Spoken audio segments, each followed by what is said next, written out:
ওগো আল্লাহ শুকর তোমার, আমারে যে মুসলিম করেছো। ওগো আল্লাহ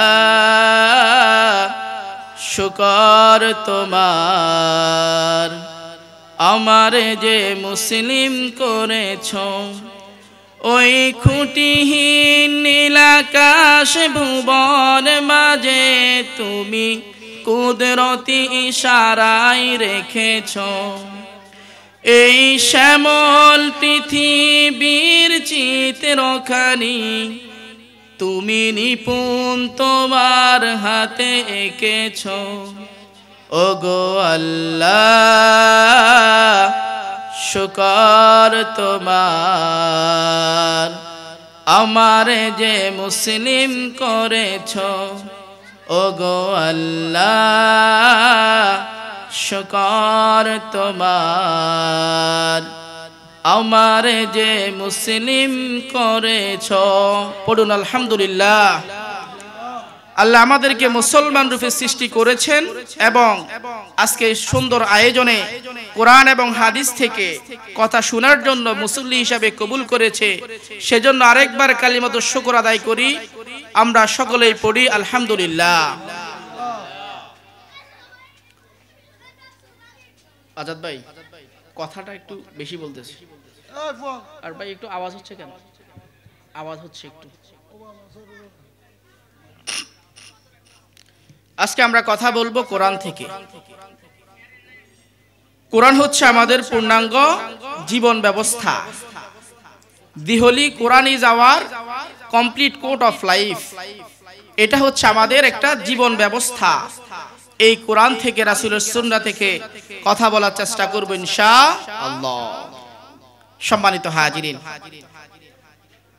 আজকের এই আয়োজন থেকে মাহফিল কমিটির পক্ষ থেকে আমাদেরকে একটা বিষয় দেওয়া হয়েছে। আমি আপনাদের সামনে যে বিষয় নিয়ে কথা বলবো সেটা হচ্ছে প্রতিবেশীর হক সম্পর্কে। আজকে আমরা মুসলমানের সন্তান, আমরা মনে করি নামাজ আমার জন্য ফরজ, রোজা আমার জন্য ফরজ, পিতামাতার হক আদায় করা আমার জন্য ফরজ। কিন্তু প্রতিবেশীর হক আদায় করা যে আমার কর্তব্য, আমার দায়িত্ব পালন করা যে আমার উপরে ফরজ, সেটা আমরা অনেকেই ভুলে গিয়েছি। এজন্য আজকে আমরা প্রতিবেশীর হক সম্পর্কে কথা বলবো। হাদিসের ভাষায় বলা হয়েছে আল জারুন। জারুন শব্দের অর্থ হচ্ছে প্রতিবেশী। আমরা অনেকেই প্রতিবেশী শব্দটার সংজ্ঞা পর্যন্ত জানি না। আমরা কিন্তু সমাজে বসবাস করি। এটা হচ্ছে ইসলামের একটি মানব অধিকার। একজন মানুষের প্রতি একজন মানুষের যে অধিকার রয়েছে, আজকে মুসলমান হওয়া সত্ত্বেও আমরা অনেকেই জানি না। প্রিয় হাজিরিন, আমার হাতে সময় অনেক কম, কথা অনেক বেশি। এজন্য কথাগুলি মনোযোগ দিয়ে শুনবো এবং নিজের জীবনে বাস্তবায়ন করার চেষ্টা করব ইনশাআল্লাহ। আমরা সংখ্যায় কম হতে পারি, কারণ বদরের যুদ্ধে ৩১৩ জন সাহাবী দিয়ে যুদ্ধ সমাপ্তি হয়েছে। আজকে আমরা কম মানুষ হতে পারি, কিন্তু আমরা যদি দুই একজন মানুষ যদি আমল করি, আমাদের আজকের মাহফিল, আজকের এই সুন্দর আয়োজন সার্থক হবে। এজন্য আমরা হাদিস থেকে কথা বলার চেষ্টা করব ইনশাআল্লাহ। সম্মানিত হাজিরিন, এখন আসুন প্রতিবেশী কয় ধরনের হয়ে থাকে। হাদিসে এসেছেন আপনার প্রতিবেশী হচ্ছে তিন ধরনের। কয় ধরনের? তিন ধরনের। এক নাম্বার হচ্ছে মুসলিম প্রতিবেশী। আমরা যে সমাজে বসবাস করি, আমাদের সাথে মুসলমান বসবাস করে, তারাও কিন্তু আমাদের প্রতিবেশী। এই প্রতিবেশীর হক আদায় করা আপনার দায়িত্ব। দ্বিতীয় নাম্বার হলো অমুসলিম প্রতিবেশী। আমরা অনেকেই ইসলাম থেকে দূরে থাকার কারণে যে একজন হিন্দুর প্রতি যে আমার অধিকার আছে, একজন খ্রিস্টানের প্রতি যে আমার অধিকার আছে, এটা আমরা অনেকেই আদৌ জানি না। এজন্য রাসূল বলেছেন, তোমার সমাজে, তোমার ঘরের পাশে, তোমার পাড়ার মধ্যে হিন্দু বসবাস করবে, ওই অমুসলিম প্রতিবেশীর হক আদায় করা আমি রাসূল সাল্লাল্লাহু আলাইহি ওয়াসাল্লামকে বলে দিয়েছি, তোমার উম্মতেরা যেন ইহুদি, খ্রিস্টান, অমুসলিম প্রতিবেশীর হক আদায় করে। আর তৃতীয় নাম্বার প্রতিবেশী হচ্ছে আপনার আত্মীয়, কিন্তু আপনার ঘরের পাশে হওয়ার কারণে সে আপনার প্রতিবেশী। রাসূল করিম সাল্লাল্লাহু আলাইহি ওয়াসাল্লাম বলেছেন, হাসান বসরি রাহিমাহুল্লাহু তাআলা থেকে হাদিস, রাসূল করিম সাল্লাল্লাহু আলাইহি ওয়াসাল্লাম বলেছেন, তোমার ঘরের সামনে থেকে 40টা পরিবার তোমার প্রতিবেশী, তোমার ঘরের পিছন থেকে 40টা পরিবার তোমার প্রতিবেশী, তোমার ঘরের ডান পাশ থেকে 40টা পরিবার তোমার প্রতিবেশী, তোমার ঘরের বাম পাশ থেকে 40টা পরিবার তোমার প্রতিবেশী। তাদের হক আদায় করা আমি আল্লাহ রাব্বুল আলামিন তোমার জন্য ফরজ করে দিয়েছি। বলুন সুবহানাল্লাহ। আজকে আমরা প্রতিবেশী চিনি না, আমার প্রতিবেশীকে আমরা এটাও জানি না। এজন্য যেই মহল্লায় বসবাস করি, আমার আশেপাশে যত মানুষ বসবাস করে, যতগুলা ঘর আছে, যাদের সাথে আমি উঠা বসা করি, তারা সকলেই কিন্তু আমার প্রতিবেশী। তাদের দায়িত্ব পালন করা আমার জন্য রাসূল করিম সাল্লাল্লাহু আলাইহি ওয়াসাল্লাম কর্তব্য বলে ঘোষণা দিয়েছেন। পড়ুন সুবহানাল্লাহ। এজন্য রাসূল করিম সাল্লাল্লাহু আলাইহি ওয়াসাল্লাম বলেছেন, যে ব্যক্তি প্রতিবেশীর হক আদায় করবে না, সে মুমিন হতে পারবে না। আল্লাহ রাসূল সাল্লাল্লাহু আলাইহি ওয়াসাল্লাম বলেন, ওয়াল্লাহু লা ইউমিনু, আল্লাহর কসম সেই ব্যক্তি মুমিন নয়। ওয়াল্লাহু লা ইউমিনু, আল্লাহর কসম সেই ব্যক্তি মুমিন নয়। ওয়াল্লাহু লা ইউমিনু, আল্লাহর কসম সেই ব্যক্তি মুমিন নয়। সাহাবায়ে কেরাম বললেন, কিলা মান ইয়া রাসূলুল্লাহ, সেই ব্যক্তিকে, যেই ব্যক্তির কথা আপনি বলতেছেন, যে ব্যক্তি মুমিন নয় সেই ব্যক্তিকে? রাসূল করিম সাল্লাল্লাহু আলাইহি ওয়াসাল্লাম বললেন, লা ইয়ামান জারাহু বাওয়াইকাহু, যেই ব্যক্তির অনিষ্ট থেকে, যেই ব্যক্তির অত্যাচার থেকে তার প্রতিবেশী পানা পায় না, যেই ব্যক্তির অত্যাচার থেকে, অনিষ্ট থেকে তার প্রতিবেশী মাপ পায় না, সেই ব্যক্তি কোশ্চিন কালো মুমিন নয়। পড়ুন নাউযুবিল্লাহ। রাসূল 3 বার কসম করে বলেছেন, ওয়াল্লাহু লা ইউমিনু, সেই ব্যক্তি মুমিন নয়। যেই ব্যক্তি তার প্রতিবেশীকে কষ্ট দেয়, তার কষ্ট থেকে তার প্রতিবেশী রক্ষা পায় না, সেই ব্যক্তি কোশ্চিন কালো মুমিন হতে পারে না। পড়ুন নাউযুবিল্লাহ। আর যেই ব্যক্তি ঈমানদার হবে না, সেই ব্যক্তির জন্য জান্নাত হারাম। জান্নাতে যাওয়ার জন্য অবশ্যই একজন মানুষকে মুমিন হতে হবে। এজন্য রাসূল বলেছেন, বেঈমান কোশ্চিন কেন জান্নাতে যেতে পারবে না। রাসূল করিম সাল্লাল্লাহু আলাইহি ওয়াসাল্লাম বুখারীর বর্ণনায় বলেছে, লা ইয়াদখুলুল জান্নাতা মান লা ইয়ামানু জারাহু বাওয়াইকাহু, লা ইয়াদখুলুল জান্নাহ, সেই ব্যক্তি জান্নাতে প্রবেশ করতে পারবে না। মান লা ইয়ামানু জারাহু, যেই ব্যক্তি তার প্রতিবেশীকে কষ্ট দেয়। পড়ুন নাউযুবিল্লাহ। আমরা মনে করি নামাজ পড়লে জান্নাত পেয়ে যাব, রোজা রাখলে জান্নাত পেয়ে যাব, ভালো কাজ করলে জান্নাত পেয়ে যাব, কিন্তু রাসূল বলেছেন, লা ইয়াদখুলুল জান্নাতা মান লা ইয়ামানু জারাহু, যেই ব্যক্তি তার প্রতিবেশীকে কষ্ট দিবে, সেই ব্যক্তি কোশ্চিন কালো জান্নাতে যেতে পারবে না। পড়ুন নাউযুবিল্লাহ। আমরা জান্নাতে যাইতে চাই তো, আমাদের স্বপ্ন হচ্ছে জান্নাত, আমাদের লক্ষ্য উদ্দেশ্য হচ্ছে জান্নাত, কিন্তু জান্নাতের আশা আমরা মনে ধারণ করি, প্রতিবেশীর সাথে সৎ আচরণ করি না। এজন্য রাসূল বলেছেন, লা ইয়াদখুলুল জান্নাহ, সেই ব্যক্তি জান্নাতে প্রবেশ করতে পারবে না। আপনি চিন্তা করেন, আপনার আত্মীয় স্বজনের চাইতেও আপনার প্রতিবেশী আপনার কাছে বেশি থাকে। আপনি যখন হঠাৎ অসুস্থ হয়ে যান, আপনার আত্মীয় স্বজন দূরে থাকার কারণে আসতে পারে না, আপনার ঘরের পাশের প্রতিবেশী আপনার খোঁজ খবর নিয়ে থাকে, আপনার দায়িত্ব নিয়ে থাকে, সুখে দুঃখে সব সময় আপনার কাছে থাকে, কিন্তু আপনি সেই প্রতিবেশীকে কষ্ট দেন। এজন্য রাসূল বলেছেন, আপনি প্রতিবেশীকে কষ্ট দেওয়ার কারণে জান্নাতে প্রবেশ করতে পারবেন না। আল্লাহ রাব্বুল আলামিন পবিত্র কোরআনের সূরাতুন নিসায় বলেছেন, ওয়াল জানিদিল কুরবা ওয়াল জারিল জুনুবি ওয়াস সাহিবি বিল জামবি ওয়া বিনিস সাবিল। আল্লাহ রাব্বুল আলামিন বলেন, নিকটবর্তী প্রতিবেশী এবং দূরবর্তী প্রতিবেশী এবং সাথী সঙ্গীদের সাথে তুমি সদ্ব্যবহার করবা। কারণ ইসলাম শুধু নামাজ নয়, ইসলাম শুধু রোজা নয়, ইসলাম শুধু যাকাত নয়, ইসলাম হচ্ছে একজন মানুষ অপর মানুষের সাথে সৎ আচরণ করবে। পড়ুন সুবহানাল্লাহ। আমরা মনে করি নামাজ রোজাই হচ্ছে শুধু ইসলাম। সম্মানিত হাজিরিন, এজন্য আল্লাহ রাব্বুল আলামিন বলেছেন ওয়াল জারিদিল কুরবা ওয়াল জারিল জুনুবি ওয়াস সাহিবি বিল জামবি ওয়া বিনিস সাবিল, তোমার দূরবর্তী নিকটবর্তী সাথী সঙ্গীদের সাথে, বন্ধু বান্ধব, আত্মীয় স্বজন, সকল শ্রেণীর মানুষের সাথে অবশ্যই তোমাকে সুন্দর আচরণ দিয়ে কথা বলতে হবে। এটাই হচ্ছে ইসলাম। পড়ুন সুবহানাল্লাহ। অন্য হাদিসে রাসূল করিম সাল্লাল্লাহু আলাইহি ওয়াসাল্লাম বলেছেন মান কানা ইউমিনু বিল্লাহি ওয়াল ইয়াউমিল আখিরি ফালা ইউযি জারাহু। মান কানা ইউমিনু বিল্লাহি, যেই ব্যক্তি আল্লাহর প্রতি বিশ্বাস স্থাপন করে, আল্লাহকে রব হিসাবে মেনে নেয়।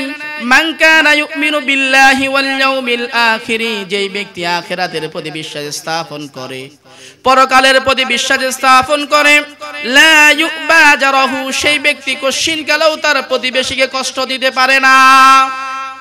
যেই ব্যক্তি আল্লাহকে রব হিসাবে মানে, আখিরাতকে পরকাল হিসাবে মানে, ওই ব্যক্তি কোশ্চিন কালেও ফালা ইউদা জারাহু, তার প্রতিবেশীকে কোশ্চিন কালেও কষ্ট দিতে পারে না। পড়ুন সুবহানাল্লাহ। আপনি যদি মুমিন হয়ে থাকে, আল্লাহর প্রতি যদি আপনার বিশ্বাস থেকে থাকে, আখিরাতের প্রতি বিশ্বাস থেকে থাকে, অবশ্যই আপনি আপনার আশেপাশের মানুষকে, প্রতিবেশীকে কোশ্চিন কালেও কষ্ট দিতে পারেন না। এটা রাসূলের কথা। আজকে আমরা এই প্রতিবেশীর হক সম্পর্কে, মানবাধিকার সম্পর্কে অনেক বেশি অজ্ঞ। আমরা আমাদের প্রতিবেশীকে প্রায়োরিটি দিতে জানি না, ভালোবাসতে জানি না, মোহাব্বত করতে পারি না, কিন্তু নামাজ পড়তে পড়তে কপালটাকে কালো করে ফেলেছি। পড়ুন নাউযুবিল্লাহ। নামাজ আপনি পড়বেন, রোজা আপনি রাখবেন, যাকাত আপনি দিবেন, তার পাশাপাশি অবশ্যই রাসূলের হাদিস মোতাবেক প্রতিবেশীর সাথে সৎ আচরণ করা, এটাই হচ্ছে ইসলাম। পড়ুন সুবহানাল্লাহ। অন্য একটি হাদিসে রাসূল করিম সাল্লাল্লাহু আলাইহি ওয়াসাল্লাম বলেন লাইসাল মুমিনু, ওই ব্যক্তি মুমিন নয়। লাইসাল মুমিনু, ওই ব্যক্তি মুমিন নয়। রাসূল এই কথা কেন বলেছেন? আল্লাযী ইয়াশবাউ, রাসূল বলেন যেই ব্যক্তি তৃপ্তি সহকারে খানা খায়, অনেক ধরনের আইটেম দিয়ে খানা খায়। আল্লাযী ইয়াশবাউ ওয়াজারুহু জাইউন ইলা দানবিহি, অথচ তার প্রতিবেশী তার ছেলে মেয়েদেরকে নিয়ে অনাহারে তাদের ঘরের মধ্যে পড়ে থাকে। রাসূল বললেন সেই ব্যক্তি কোশ্চিন কালো মুমিন নয়। পড়ুন নাউযুবিল্লাহ। রাসূল বললেন ওই ব্যক্তি মুমিন হতে পারবে না, নিজে সব সময় ভালো মন্দ খায়, সব সময় ভালো ভালো কাপড় পরে, সব সময় নামি দামি গাড়িতে চলে, সব সময় ভালো ভালো ফ্ল্যাটে থাকে, কিন্তু তার ঘরের পাশে সুন্দর করে ছোট্ট ছোট্ট দুইটা সন্তান এবং তার বাবা মা না খেয়ে পড়ে আছে। ওই বান্দা যদি তাদের খবর যদি না নেয়, রাসূল বলেছেন লাইসাল মুমিনু, সেই ব্যক্তি কোশ্চিন কালো মুমিন হতে পারে না। পড়ুন নাউযুবিল্লাহ। রাসূল করিম সাল্লাল্লাহু আলাইহি ওয়াসাল্লাম 1400 বছর আগে হাদিসের মাধ্যমে এই চিত্র আমাদের জন্য তুলে রেখেছেন। আজকে বর্তমান যুগে এসে অসংখ্য চিত্র আমরা দেখতে পাই, ঠিক কিনা? আমি আমার নামি দামি গাড়িতে চড়ি, নামি দামি রেস্টুরেন্টে গিয়ে খাওয়া খাই এবং নামি দামি ফ্ল্যাটে আমি থাকি। আমার সমাজের অসংখ্য মানুষ আছে, অসংখ্য প্রতিবেশী আছে, তিন বেলা খানা খেতে পারে না। তিন বেলায় খাওয়া তো দূরের কথা, এক বেলাও তারা খেতে পারে না, সুন্দর করে ঘরে বসবাস করতে পারে না। বর্ষার সময় টিনের ছিদ্র দিয়ে পানি বেয়ে বেয়ে পড়ে কত কষ্ট করতেছে, অথচ আমি তাদেরকে দেখি নাই। এজন্য রাসূল বলেছেন লাইসাল মুমিনু, ওই ব্যক্তি কোশ্চিন কালো মুমিন হতে পারে না, যেই ব্যক্তি রাত্রি বেলায় তৃপ্তি সহকারে খানা খায় অথচ তার প্রতিবেশী উপবাস পড়ে আছে। পড়ুন নাউযুবিল্লাহ। আমরা মুমিন যদি হতে না পারি, ঈমানদার যদি হতে যদি না পারি, আমাদের জন্য জান্নাত নয়, কারণ আমরা আমাদের প্রতিবেশীর হক আদায় করতে পারি না। এবার নিজের বিবেককে প্রশ্ন করেন, আমি কি এই সমস্ত লোকদের কাতারে আছি কিনা? আমি নামি দামি খাবার খাই, অনেক খাবার আমরা অপচয় করি, কিন্তু আমাদের প্রতিবেশীরা তিন বেলা তিন মুঠো ভাত খেতে পারে না, কত কষ্ট করে জীবন যাপন করতেছে, সেই দিকে আমাদের অনেকেরই কিন্তু খেয়াল নেই। লা ইলাহা ইল্লাল্লাহ, লা ইলাহা, লা ইলাহা ইল্লাল্লাহ, লা ইলাহা, অন্ধকারই কবরে পাইবা না মন কাউকে, আমল থাকলে পেয়ে যাবে, আমল থাকলে পেয়ে যাবে সোনার মদিনার নবীকে। লা ইলাহা লা ইলাহা লা ইলাহা লা ইলাহা ইল্লাল্লাহু মুহাম্মাদুর রাসূলুল্লাহ সাল্লাল্লাহু আলাইহি ওয়াসাল্লাম। প্রিয় হাজিরিন, আজকে আমাদের সমাজে দেখা যায় এই সমস্ত বিষয়গুলো নিয়ে আলোচনা করলে আমাদের অনেকেরই ভালো লাগে না। রাসূল বলেছেন, বুনিয়াল ইসলামু খামসিন শাহাদাতান আল্লা ইলাহা ইল্লাল্লাহ ওয়া আন্না মুহাম্মাদুর রাসূলুল্লাহ ওয়া তুকিমাস সালাতা ওয়া তুতিয়াজ যাকাতা ওয়া তাসুমা রমাদান ওয়া তাহুজ্জাল বাইতা ইন ইসতাতা'তা ইলাইহি সাবিলা। ইসলামের মৌলিক 5টি বিষয় আছে, সেগুলি হচ্ছে মৌলিক বিষয়। একটি ঘর নির্মাণ করার জন্য 5টি ফিলারের প্রয়োজন আছে, কিন্তু ওই ঘরটা 5টি ফিলার দিয়ে সম্পূর্ণ হবে না। অবশ্যই সেই ঘরের মধ্যে জানালা লাগাতে হবে, দরজা লাগাতে হবে, ফ্যান ঝুলাতে হবে, কারেন্টের লাইন দিতে হবে, তাহলে একটি ঘর পরিপূর্ণ হবে। অতএব নামাজ, রোজা, হজ, যাকাত এগুলি হচ্ছে ইসলামের মৌলিক বিষয়। কিন্তু প্রতিবেশীর হক আদায় করা, পিতামাতার হক আদায় করা, একজন মুসলমান অপর মুসলমানের হক আদায় করা, এগুলি হচ্ছে একটি ঘরের জানালার মতো, দরজার মতো, কারেন্টের মতো। এগুলি ছাড়া ইসলাম কশিনকালও পরিপূর্ণ হতে পারে না। আপনি নামাজ পড়তে পড়তে কপাল কালো করে ফেলবেন, কিন্তু আপনি জান্নাতে যেতে পারবেন না। এজন্য রাসূল করিম সাল্লাল্লাহু আলাইহি ওয়াসাল্লাম বলেছেন, মুমিন হওয়ার জন্য, ও আমার সাহাবারা, একজন মানুষ প্রকৃত মুমিন হওয়ার জন্য আমি তোমাদেরকে 5টি উপদেশ দিব, তোমরা কে গ্রহণ করবা? রাসূল করিম সাল্লাল্লাহু আলাইহি ওয়াসাল্লামের সাহাবা হযরত আবু হুরায়রা লাব্বাইক বলে দাঁড়িয়ে গেল, ইয়া রাসূলুল্লাহ, আমি দাঁড়িয়ে গেলাম, আমি 5টি উপদেশ গ্রহণ করব, নিজে আমল করব এবং সকল মানুষের মধ্যে জানিয়ে দেব। হযরত আবু হুরায়রা রাদিয়াল্লাহু তাআলা এমন সাহাবা ছিলেন যিনি খেয়ে না খেয়ে রাসূল করিম সাল্লাল্লাহু আলাইহি ওয়াসাল্লামের দরবারে পড়ে থাকতেন ইলম শিখার জন্য, ইলম অর্জন করার জন্য। সবচাইতে বেশি হাদিস তিনি বর্ণনা করেছেন। আবু হুরায়রা রাদিয়াল্লাহু তাআলা আনহু বলেন, রাসূল করিম সাল্লাল্লাহু আলাইহি ওয়াসাল্লাম আমার হাতে হাত রেখে আমাকে 5টি উপদেশ দিয়েছেন। এই 5টি কথা যেই মেনে নিবে সেই প্রকৃত মুমিন হয়ে যাবে। পড়ুন সুবহানাল্লাহ। 1 নাম্বার হলো ইত্তাকিল মাহারিবা তাকুন আ'বুদান নাস। রাসূল করিম সাল্লাল্লাহু আলাইহি ওয়াসাল্লাম বলেন, ইত্তাকিল মাহারিবা, তুমি হারাম ছেড়ে দাও। হারাম যদি তুমি ছেড়ে দিতে পারো, আ'বুদান নাস, এই পৃথিবীর সকল মানুষের মধ্যে আমি তোমাকে সবচাইতে সর্বশ্রেষ্ঠ আবেদ বলে গণ্য করব। পড়ুন সুবহানাল্লাহ। রাসূল বললেন, ইত্তাকিল মাহারিবা তাকুন আ'বুদান নাস, যেই ব্যক্তি হারাম ছেড়ে দিবে, হারাম কাজ ছেড়ে দিবে, হারাম খাবার ছেড়ে দিবে, ওই ব্যক্তিকে আল্লাহ রাব্বুল আলামিন পৃথিবীর সর্বশ্রেষ্ঠ বুজুর্গ বলে গণ্য করবে। পড়ুন সুবহানাল্লাহ। আজকে আবেদ হওয়ার জন্য, বুজুর্গ হওয়ার জন্য, শ্রেষ্ঠ ব্যক্তিতে পরিণত হওয়ার জন্য আমরা কত ধ্যান করি, কত পড়াশোনা করি, কত কিতাব মুতালা করে থাকি, কিন্তু রাসূল বলেছেন, ইত্তাকিল মাহারিবা, তুমি হারাম কাজ ছেড়ে দাও, হারাম খাওয়া বন্ধ করে দাও, হারাম রিলেশনশিপ থেকে তুমি চলে আসো। আমি আল্লাহ রাব্বুল আলামিন তোমাকে এই পৃথিবীর শ্রেষ্ঠ আবেদ বলে, শ্রেষ্ঠ বুজুর্গ বলে গণ্য করবে। পড়ুন সুবহানাল্লাহ। মুমিন হওয়ার জন্য 1 নাম্বার উপদেশ হলো ইত্তাকিল মাহারিবা। কিন্তু আজকে আমরা সমাজের 80% মানুষ এই হারামের সাথে জড়িত।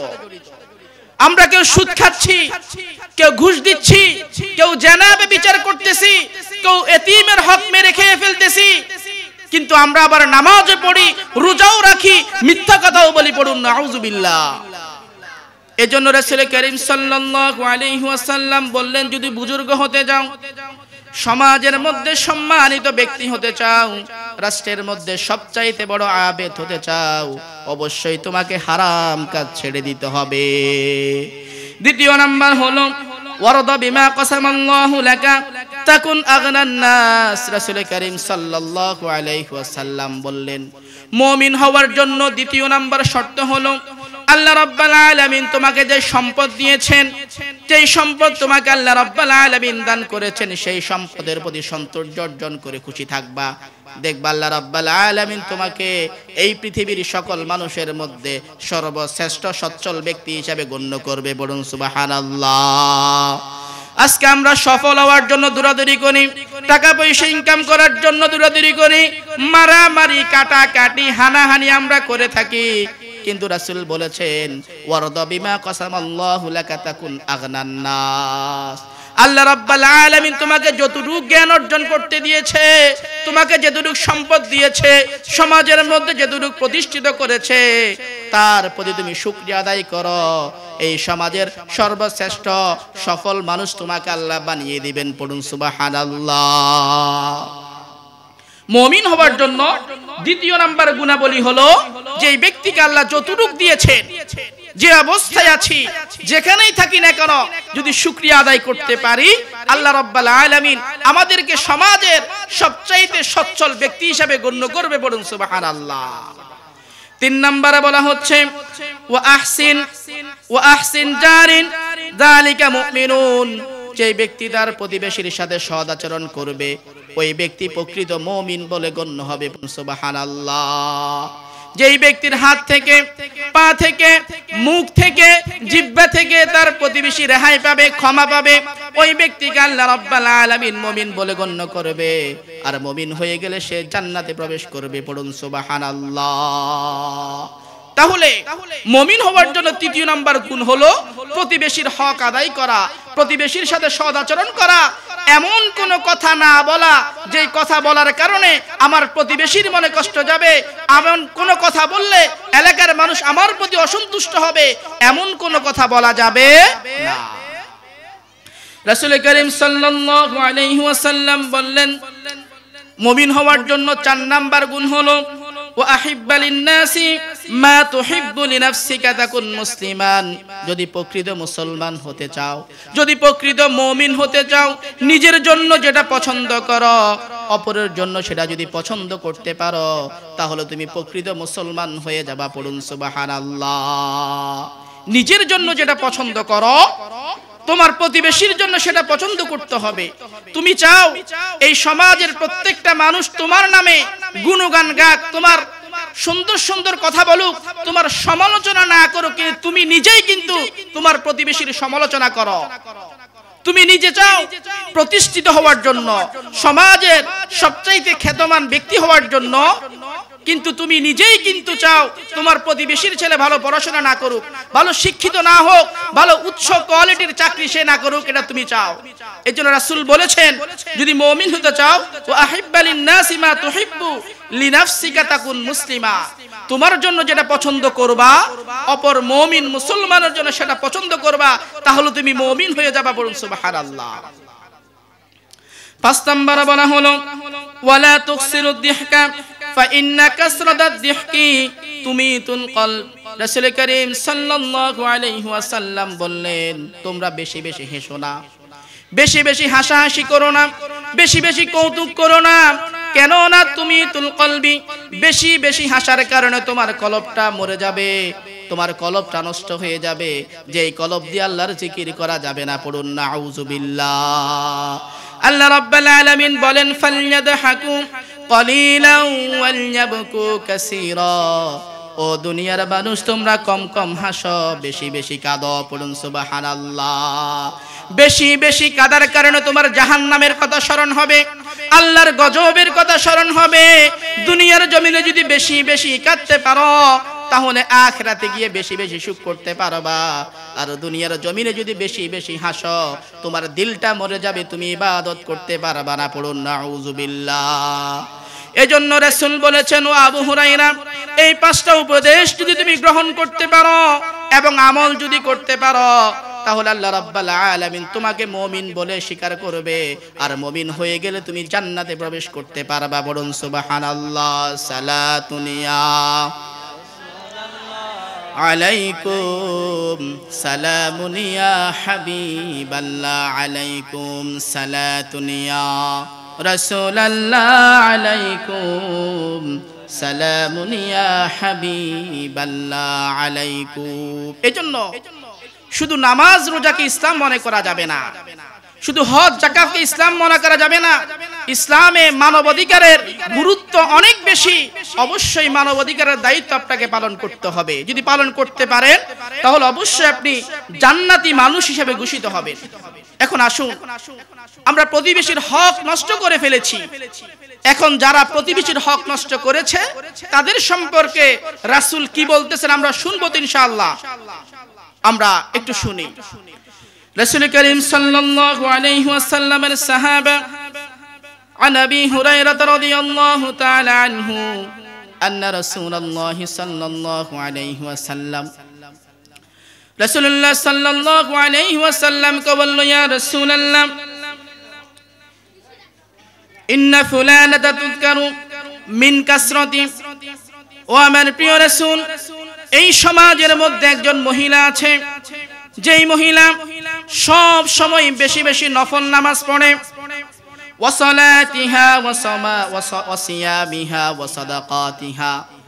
এই সমাজের মধ্যে একজন মহিলা রয়েছে যে বেশি বেশি নফল নামাজ পড়ে, বেশি বেশি নফল রোজা রাখে এবং বেশি বেশি দান সদকা করে, কিন্তু তার একটা দোষ আছে। গায়রা ইন্নাহা তুযি জিরানাহা লিসানিহা। ওই মহিলা তার লিসান দিয়ে, তার জিহ্বা দিয়ে তার প্রতিবেশীকে কষ্ট দেয়। এই মহিলা সম্পর্কে আপনার অভিমত কি? এই মহিলা কি জান্নাতে যেতে পারবে না জাহান্নামে যাবে?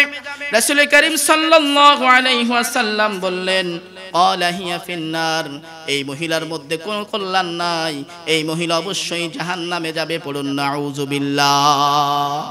রাসূল করিম সাল্লাল্লাহু আলাইহি ওয়াসাল্লাম বলেন এই মহিলা যতই বেশি নফল পড়ুক না কেন, রাতে দাঁড়িয়ে দাঁড়িয়ে তাহাজ্জুদের নামাজ পড়ে কপালকে কালো করুক না কেন, যত বেশি নফল রোজা রাখুক না কেন, যত বেশি দান সদকা করুক না কেন, তার প্রতিবেশীর সাথে খারাপ আচরণ করার কারণে, তার প্রতিবেশীকে মুখ দিয়ে কষ্ট দেওয়ার কারণে, হাত দিয়ে প্রহার করার কারণে, জিহ্বা দিয়ে গালি দেওয়ার কারণে এই মহিলার সকল আমল আল্লাহ রাব্বুল আলামিন নষ্ট করে দিয়েছেন।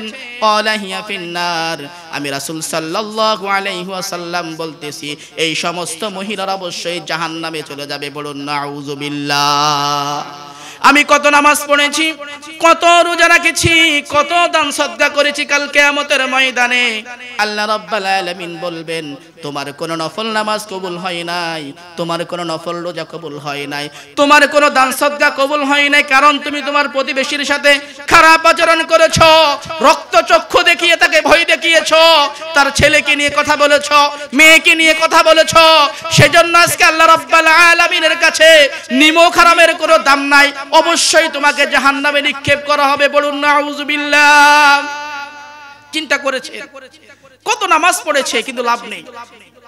পরবর্তীতে সাহাবায়ে কেরাম বলল ইয়া রাসূলুল্লাহ, এই সমাজের মধ্যে আরেকজন মহিলা রয়েছে, ফা ইন্না ফুলানাতা তুযকারু কিল্লাতু সিয়ামিহা ওয়া সাদাকাতিহা ওয়া সালাতিহা। আরেকজন মহিলা রয়েছে, ওই মহিলা বেশি বেশি নফল নামাজ পড়ে না, বেশি বেশি নফল রোজা করে না এবং বেশি বেশি দান সদকা করে না, একটু একটু করে, কিন্তু সে ফরজ নামাজ পড়ে, ফরজ রোজা রাখে এবং সে তার জিহ্বা দিয়ে কাউকে কষ্ট দেয় না, হাত দিয়ে কাউকে কষ্ট দেয় না, সেই তার প্রতিবেশীর হক আদায় করে, প্রতিবেশীর সাথে সুন্দর আচরণ দিয়ে কথা বলে। এই মহিলা সম্পর্কে আপনার অভিমত কি? রাসূল করিম সাল্লাল্লাহু আলাইহি ওয়াসাল্লাম বলেন জান্নাতে যাওয়ার জন্য বেশি বেশি নফল নামাজের প্রয়োজন নেই, বেশি বেশি নফল রোজার প্রয়োজন নেই, বেশি বেশি দান সদকার প্রয়োজন নেই। যেই ব্যক্তি ফরজ নামাজ পড়বে, ফরজ রোজা রাখবে এবং প্রতিবেশীর সাথে সৎ আচরণ করবে, ক্বালা হিয়া ফিল জান্নাহ, অবশ্যই সে জান্নাতে প্রবেশ করবে। পড়ুন সুবহানাল্লাহ। আপনাদের সামনে যে হাদিস থেকে কথা বলেছি, এটা মহিলাকে দিয়ে বোঝানো হয়েছে এটা হচ্ছে একটা সমাজের চিত্র। একজন মানুষ সমাজে বসবাস করে, সমাজের প্রত্যেকটা মানুষ ফরজ নামাজ পড়ে, ফরজ রোজা রাখে, যাকাত দেয়, হজ করে, কিন্তু প্রতিবেশীর সাথে সুন্দর আচরণ করে, সেজন্য ওই ব্যক্তিকে আল্লাহ জান্নাত দিবে।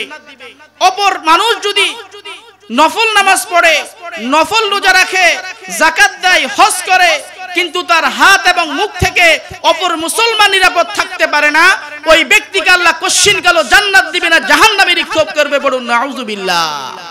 এটা হচ্ছে সমাজের দুইটা চিত্র। আজকে আমাদের সমাজে হয় কি হয় না? হয় কি হয় না? আমরা নামাজ ঠিক মতো পড়ি, রোজা ঠিক মতো রাখি, রাতে উঠে তাহাজ্জুদ পড়ি, কিন্তু ওই মানুষটা সকালবেলা উঠে তার প্রতিবেশীর সমালোচনা করে, এমন মুসলমান আছে না নাই? আছে না নাই? আপনাদের সমাজে মনে হয় নাই, সেজন্য আপনারা কথা বলতেছেন না। আছে না নাই? বাবারা, ভাইয়েরা, ইসলাম শুধু নামাজ নয়, ইসলাম শুধু রোজা নয়, ইসলাম শুধু হজ নয়, অবশ্যই প্রতিবেশীর হক আদায় করা, একজন মুসলমান অপর মুসলমানের হক আদায় করা, এটা আপনার উপরে জরুরি। সালাতুন ইয়া রাসূলুল্লাহ আলাইকুম, সালামুন ইয়া হাবিবাল্লাহ আলাইকুম, সালাতুন ইয়া সালামুন ইয়া হাবিবাল্লাহ আলাইকুম। সম্মানিত হাজিরিন, অল্প কয়েক মিনিট আমি শেষ করে দিব ইনশাআল্লাহ। এখন আসুন আমরা প্রতিবেশীর পরিচয় জানলাম। প্রতিবেশীর সাথে সৎ আচরণ না করলে মুমিন হওয়া যাবে না, মুমিন কিভাবে হতে হবে সেটাও আমরা জানলাম, এবং প্রতিবেশীর সাথে অসৎ আচরণ করার কারণে জাহান্নামে যাবে, আর সৎ আচরণ করার কারণে জান্নাতে প্রবেশ করবে। এখন আমরা জানবো যে আমি যে একজন প্রতিবেশী, আমার ঘরের পাশে যারা বসবাস করে, সমাজে যারা বসবাস করে, তাদের প্রতি আমার কি হক আছে আমরা অনেকে জানি না, ঠিক কি না? এজন্য জানার প্রয়োজন আছে না নাই? রাসূল করিম সাল্লাল্লাহু আলাইহি ওয়াসাল্লাম তার হাদিসের মধ্যে বলেছেন, একজন প্রতিবেশী অপর প্রতিবেশীর সাথে দেখা হলে অবশ্যই তাকে আগে সালাম দিতে হবে। কি দিতে হবে? আসসালামু আলাইকুম ওয়া রাহমাতুল্লাহি ওয়া বারাকাতুহু। পড়ুন সুবহানাল্লাহ। আজকে সালাম আমাদের সমাজ থেকে উঠে গিয়েছে। আমরা মানুষ দেখে দেখে সালাম দেই। যেই মানুষকে সালাম দিলে সে আমাকে ভালো বলবে, যাকে সালাম দিলে আমাকে সহযোগিতা করবে, আমরা ওই সমস্ত মানুষদেরকে সালাম দেই। আবার এমন কিছু মানুষ পাওয়া যায়, মানুষ মানুষকে ডরে সালাম দেয়, ঠিক কিনা? ভয়ে সালাম দেয়। সালাম না দিলে আমার নামটা তো আরেকজনের খাতায় উঠে যাবে, এরকম অনেকে সালাম দেয় কি দেয় না? এজন্য রাসূল করিম সাল্লাল্লাহু আলাইহি ওয়াসাল্লাম 1400 বছর আগে বলে গিয়েছেন, আসসালামু ক্বাবলাল কালাম। একজন মুসলমান অপর মুসলমানের সাথে দেখা হলে প্রথমেই সালাম দিবে, তারপরে অন্য সকল কথা বলবে। পড়ুন সুবহানাল্লাহ। এজন্য একজন মুমিন মুসলমান আরেকজনের সাথে যখন দেখা হবে অবশ্যই সালাম দিতে হবে। অন্য হাদিস রাসূল বলেছেন,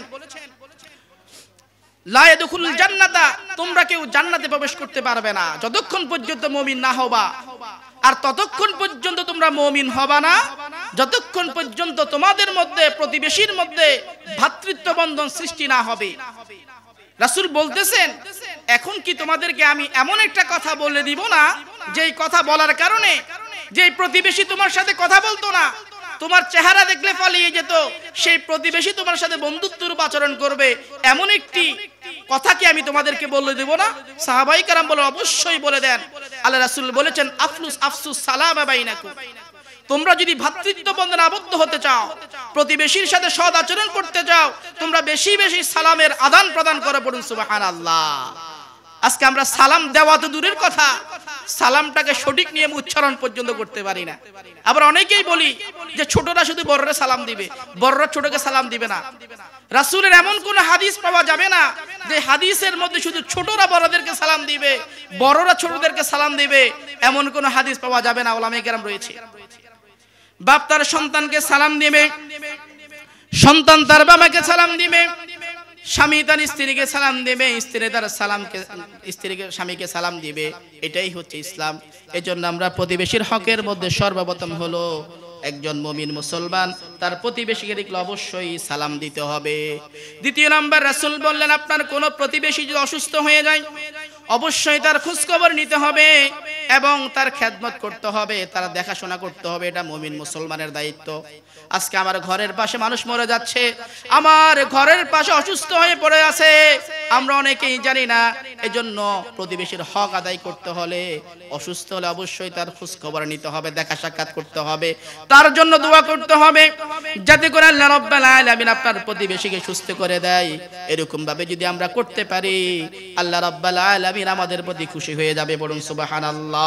দ্বিতীয় নাম্বার হলো প্রতিবেশীর বিপদে আপদে সব সময় আপনাকে কাছে থাকতে হবে। কিন্তু আজকে আমরা সুখের সময় কাছে থাকি, দুঃখের সময় দূরে পালিয়ে যাই, হয় কিনা? এজন্য প্রতিবেশীর হকের মধ্যে তৃতীয় নাম্বার হক হলো বিপদে আপদে সব সময় আপনি আপনার প্রতিবেশীর কাছে থাকতে হবে। 4 নাম্বারে বলা হচ্ছে তার দুঃখে সুখে, তার দুঃখে আপনি দুঃখিত হতে হবে, তার আনন্দে আনন্দিত হতে হবে। এটাই হচ্ছে একজন প্রতিবেশীর হক, একজন মুমিন মুসলমানের পরিচয়। পড়ুন সুবহানাল্লাহ। এজন্য আমরা তার দুঃখে দুঃখিত হব এবং তার আনন্দে আমরা খুশি হব, এটাই হচ্ছে ইসলাম। 5 নম্বরে বলা হচ্ছে তার গোপনীয়তা রক্ষা করতে হবে। এটা আজকে আমাদের সমাজে বেশি। রাসূল বলেছেন প্রতিবেশীর হক হচ্ছে তার গোপন কথা, গোপনীয়তা রক্ষা করা। কিন্তু আজকে যদি আমাদের কোনো বন্ধুর মধ্যে বন্ধুর একটু ঝগড়া হয়, আমরা সেটা ফেসবুকে প্রকাশ করি, ইউটিউবে প্রকাশ করি, ভিডিওর মাধ্যমে প্রকাশ করি। আর একটু যদি প্রতিবেশীর সাথে ঝগড়া ফাসাদ হয়, তার মেয়ে কোথায় কি করছে, তার ছেলে কোথায় কুকর্ম করেছে, কোথায় চুরি করেছে, ডাকাতি করেছে, সব কিছু আমরা প্রকাশ করে দিই। এটা কোনো প্রতিবেশীর স্বভাব হতে পারে না। কারণ আপনি বলেন মান আমানা বিল্লাহি, আমি আল্লাহকে বিশ্বাস করি, ওয়াল ইয়াউমিল আখিরি, আমি আখিরাতের মধ্যে বিশ্বাস স্থাপন করি। রাসূল বলেছেন এই দুইটা স্বীকৃতি যারা দিবে তারা কোশ্চিনকালেও প্রতিবেশীর সমালোচনা করতে পারে না।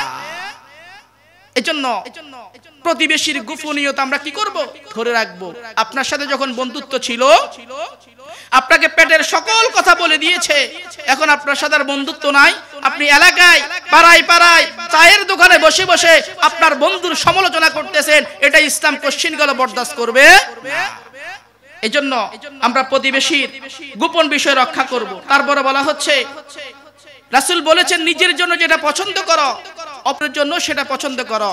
প্রতিবেশীর ঘরের মধ্যে, বাড়ির মধ্যে ময়লা আবর্জনা ফেলা যাবে না।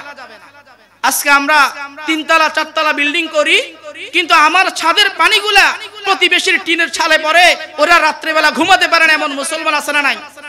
আমি 60টা ঝাড়ু দিয়ে ময়লাগুলো তার ঘরের মধ্যে পালাই, তার বাড়ির মধ্যে পালাই। কেউ যদি আমার ঘরের মধ্যে এসে ময়লা ফালাতো, আমার উঠানের মধ্যে ময়লা ফালাতো, আমি কিন্তু কি হয়ে যেতাম? রাগ হয়ে যেতাম। এজন্য রাসূল বলেছেন যদি মুমিন হতে চাও নিজের জন্য যেটা পছন্দ করো অপরের জন্য সেটা পছন্দ করো। এজন্য আমাদেরকে আমার প্রতিবেশীকে আমরা কষ্ট দিব না, আমার ময়লা আবর্জনা আমি আমার প্রতিবেশীর বাড়িতে ফালাবো না। এদিকে আমরা খেয়াল রাখবো ইনশাআল্লাহ। 7 নম্বরে বলা হচ্ছে তার পরিবারের দিকে কুদৃষ্টি দেওয়া যাবে না। কুদৃষ্টি বুঝছেন তো? তার পরিবারের মেয়ের দিকে কুদৃষ্টি দেওয়া যাবে না, তার বোর দিকে কুদৃষ্টি দেওয়া যাবে না। আজকে আমাদের সমাজে যত হারাম রিলেশনশিপ হয়, যত প্রেম ভালোবাসা হয়, যত পরকীয়া হয়, সব কিছু হয় পাশের বাসার ভাবির সাথে, পাশের বাড়ির মেয়ের সাথে, তার দিকে আমার চোখ পড়ে যায়। পড়ুন নাউজুবিল্লাহ। মিথ্যা বললাম না বানিয়ে বললাম? মিথ্যা বলেছি না বানিয়ে বলেছি? এটাই হচ্ছে ইসলাম। একজন আলেম, একজন উলামায়ে কেরাম সমাজের এই সমস্ত খারাপ কাজগুলো নিয়ে কথা বলবে, এটাই হচ্ছে তার দায়িত্ব। সুন্দর সুন্দর মিঠা মিঠা কথা বলে ইসলামের প্রচার করা যাবে না। আপনি অবশ্যই মুমিন মুসলমান, নামাজ আপনাকে পড়তে হবে, নামাজের পাশাপাশি মানবাধিকার আপনাকে রক্ষা করতে হবে, তাহলে আপনি ইসলামকে পরিপূর্ণভাবে মেনে দিয়েছেন। এজন্য আল্লাহ বলেছেন ইয়া আইয়ুহাল্লাযীনা আমানু দুখুলু ফিস সিলমি কাফা ওয়া লা তাত্তাবিউ খুতুওয়াতিশ শাইতান। তুমি যদি প্রকৃত মুমিন হতে চাও ইসলামের মধ্যে পরিপূর্ণভাবে প্রবেশ করো, নামাজ পড়বা, রোজা রাখবা, প্রতিবেশীর হক আদায় করবা না, প্রতিবেশীকে কষ্ট দিবা, রক্ত চক্ষু দেখিয়ে তার সন্তানকে মারধর করবা, এটা ইসলাম বরদাস্ত করবে না। এজন্য বাবারা, কোরআন আমাদেরকে বুঝতে হবে। আল্লাহ বলেছেন মা ফাররাতনা ফিল কিতাবি মিন শাই, এটি এমন একটি কিতাব যেই কিতাবের মধ্যে আমি কোনো কিছু বাদ দেই না। নামাজের কথা বলেছি, রোজার কথা বলেছি, হজের কথা বলেছি এবং প্রতিবেশীর হকের কথাও আমি বলে দিয়েছি। এটাই হচ্ছে ইসলাম। এজন্য আমরা প্রতিবেশীর হক আদায় করতে পারি না। এজন্য প্রতিবেশীর মেয়ের দিকে, বউর দিকে, আত্মীয় স্বজনের দিকে কুদৃষ্টিতে তাকানো যাবে না, এটা ইসলাম নিষেধ করেছেন। তারপরে বলা হচ্ছে প্রতিবেশীর ইজ্জত রক্ষার ক্ষেত্রে আপনাকে প্রাণপণ চেষ্টা করতে হবে। আপনার এলাকার কোনো মেয়ের যদি ইজ্জত হানি হয়, আপনার ঘরের পাশের কোনো চাচতো ভাই চাচতো বোনের ইজ্জত যদি হানি হয়, শুধু তার ইজ্জত হানি হয় নাই, এই পশ্চিম কুয়াশের প্রত্যেকটা ছেলে প্রত্যেকটা মেয়ের ইজ্জত হানি হয়েছে। এটাই হচ্ছে ইসলাম। আজকে পাশের বাসার ভাবি, পাশের বাসার বোনের যদি ইজ্জত হানি হয়, আমরা ফেসবুকে স্ট্যাটাস দিয়ে থাকি, আমরা ইউটিউবে স্ট্যাটাস দিয়ে থাকি, হেঁটে হেঁটে মানুষকে বলে বেড়াই যে আমি বলেছিলাম, আমার কথা শুনো নাই, এখন বিপদে পড়ছে। এটা কিন্তু মুসলমানের পরিচয় হতে পারে না। এজন্য রাসূল বলেছেন তুমি যদি প্রতিবেশীর হক আদায় করতে চাও, অবশ্যই তোমাকে তার ইজ্জত সম্মানের ক্ষেত্রে সতর্কতা অর্জন করতে হবে। অন্য এলাকার কোনো মেয়ে এসে, অন্য এলাকার কোনো ছেলে এসে আমার সমাজের মধ্যে তাণ্ডব চালাবে, আমার সমাজের ছেলে মেয়েদেরকে মারধর করে চলে যাবে, পশ্চিম কুয়াশের ছেলে মেয়ে সেটা হতে দিবে না, ঠিক কিনা? অন্য এলাকা থেকে এসে এখানে এসে অপপ্রচার চালাবে, ইসলাম বিরোধী কর্মকাণ্ড করবে, রাসূলের বিরুদ্ধে কথা বলবে, কোরআনের বিপক্ষে কথা বলবে, পশ্চিম কুয়াশের এই সন্তানেরা সেটা হতে দিবে না। এটাই হচ্ছে ইসলাম। সম্মানিত হাজিরিন, শুধু নামাজ রোজা নিয়ে, হজ যাকাত নিয়ে, এগুলো নিয়ে ব্যস্ত হয়ে পড়লে চলবে না। নামাজ রোজা করব, তার পাশাপাশি অবশ্যই মানবাধিকারের দিকে আমরা খেয়াল রাখবো ইনশাআল্লাহ। সম্মানিত হাজিরিন, 9 নম্বরে বলা হচ্ছে আপনার বাড়িতে যদি কোনো জিয়াফতের খানা পিনার আয়োজন করা হয়, অবশ্যই সবাইকে দাওয়াত দেওয়ার আগে আপনার প্রতিবেশীকে আপনি দাওয়াত দিবেন। এটাই হচ্ছে তার অধিকার। পড়ুন সুবহানাল্লাহ। আজকে আমরা জিয়াফতের আয়োজন করি, ঈসা আলী সওয়াবের উসিলা করে জিয়াফতের আয়োজন করে থাকি, আমরা মিলাদ মাহফিলের আয়োজন করে থাকি, ঘরে খানা পিনার আয়োজন করে থাকি, কিন্তু দূর থেকে মানুষকে ডেকে এনে আমরা খাওয়াই। আমার ঘরের পাশে টিনের ঘরে বসে আছে ছোট্ট ছোট্ট বাচ্চারা, খানার গন্ধ পায়, গ্যারান পায়, মায়ের কাছে বাহানা ধরে আমি গরু গোশত দিয়ে খানা খাবো, মুরগি দিয়ে আমি খানা খাবো। এটা কিন্তু আপনি ঠিক করেন না। ইসলাম বলতেছে বাড়িতে যদি কোনো আয়োজন করেন, কোনো মেহমানদারি করানোর কোনো সুযোগ করেন, অবশ্যই জিয়াফতের মধ্যে আপনি আপনার প্রতিবেশীকে আগে অগ্রাধিকার দিতে হবে। কারণ আপনি যখন অসুস্থ হয়ে হাসপাতালের বেডে পড়ে থাকবেন, আপনার পাশের ওই ছোট্ট টিনের ঘরের সন্তানগুলা বাবারা গিয়ে আপনাকে আগে দেখবে, ঠিক কিনা? আপনি যদি রাত্রে 3টা বাজে অসুস্থ হয়ে যান, আপনার ছেলে মেয়ে দূরে থাকলে আসবে না, কিন্তু আপনার প্রতিবেশী আপনার আগে আসবে। আপনার দায়িত্ব হচ্ছে তাদেরকে আগে অগ্রাধিকার দেওয়া। এটাই হচ্ছে ইসলাম। আজকে ইসলামের সঠিক ব্যাখ্যা আমরা বুঝি না বাবারা। হিমালয়ানের বাসীর মতো ইহুদি খ্রিস্টানেরা আমাদেরকে বিভিন্ন দিকে টেনে নিয়ে যাচ্ছে। আজকে মুসলমানের সন্তানেরা তাদেরকে দেখে দেখে অনুসরণ করে করে এক একটা ব্যাঙের মতো জাহান্নামের গর্তের মধ্যে নিক্ষেপ হচ্ছে। বলুন নাউজুবিল্লাহ। এজন্য মুসলমানের সন্তানদের সিনায়, মাথার মধ্যে, ধ্যানের মধ্যে ঢুকিয়ে দিতে হবে নামাজ রোজার পাশাপাশি রাসূল বলেছেন মানবাধিকারের দিকে তোমাকে খেয়াল রাখতে হবে। এজন্য 10 নম্বরে বলা হচ্ছে ঘরের মধ্যে যদি কোনো ভালো রান্না হয়, ভালো কোনো আয়োজন হয়, পাশের প্রতিবেশীকে দেওয়ার চেষ্টা করবেন। এটাই হচ্ছে ইসলাম। এজন্য আমরা ইসলামের ছোট্ট ছোট্ট বিষয়গুলো আজকে লঙ্ঘন করতেছি। কাল কিয়ামতের ময়দানে রাসূল করিম সাল্লাল্লাহু আলাইহি ওয়াসাল্লাম আম্মা জান আয়েশা সিদ্দিকা রাদিয়াল্লাহু তাআলা কে বললেন, ও আয়েশা, নবীর স্ত্রী বলে, রাষ্ট্রনায়কের স্ত্রী বলে, কাল কিয়ামতের ময়দানে তোমাকেও ছাড় দেওয়া হবে না। ছোট্ট ছোট্ট গুনার ক্ষেত্রে, ছোট্ট ছোট্ট অপরাধের ক্ষেত্রে সচেতন হও। কাল কিয়ামতের ময়দানে এই ছোট্ট ছোট্ট অপরাধের জন্য তোমাকে আল্লাহর দরবারে দাঁড়িয়ে থাকতে হবে। আমি মুহাম্মদ সাল্লাল্লাহু আলাইহি ওয়াসাল্লাম তোমার স্বামী হয়ে কিছুই তোমার জন্য করতে পারবো না। এটাই হচ্ছে ইসলাম। পড়ুন সুবহানাল্লাহ। এজন্য আমরা ইসলামের যে মানবাধিকার রয়েছে, আজকে যে প্রতিবেশীর হক নিয়ে আমরা কথা বলেছি, অবশ্যই চেষ্টা করব সেগুলি মেনে চলার। কারণ আমরা যদি প্রতিবেশীরা সুন্দর করে থাকি, অন্য সমাজের মানুষ বিদর্মীরা আমাদেরকে হামলা করার আগে 100 বার চিন্তা করতে হবে। এজন্য রাসূল করিম সাল্লাল্লাহু আলাইহি ওয়াসাল্লাম বলেছেন, কাল কিয়ামতের ময়দানে যেই দুই ব্যক্তির অভিযোগ শুনে আল্লাহ রাব্বুল আলামিন আপনার বিচার ফয়সালা করবে, সেটা হচ্ছে আপনার দুইজন প্রতিবেশী। পড়ুন সুবহানাল্লাহ। আপনার প্রতিবেশীকে প্রশ্ন করবে, তোমার এই ভাই প্রতিবেশী হিসেবে কেমন ছিল, সামাজিক ব্যক্তি হিসেবে কেমন ছিল, রাষ্ট্রপ্রধান হিসেবে কেমন ছিল। প্রতিবেশী যদি বলে ভালো, তাহলে অবশ্যই ভালো। আর প্রতিবেশী যদি আপনার বিরুদ্ধে মামলা করে, কাল কিয়ামতের ময়দানে আল্লাহর হাত থেকে আপনাকে কেউ রক্ষা করতে পারবে না।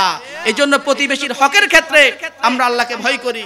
আমি আমার প্রতিবেশীর হক আদায় করি কিনা, নাকি আমার প্রতিবেশী আমার কারণে প্রতিনিয়ত অতুষ্ট হয়ে আছে, আমাকে ভয় করতেছে, আমার ভয়ের কারণে আমার প্রতিবেশী আমার জন্য বদদুয়া করতেছে, এটা নিয়ে নিজে অ্যানালাইসিস করতে হবে, নিজে চিন্তা করতে হবে। প্রতিবেশীর হক আদায় করার চেষ্টা করব ইনশাআল্লাহ, ইনশাআল্লাহ।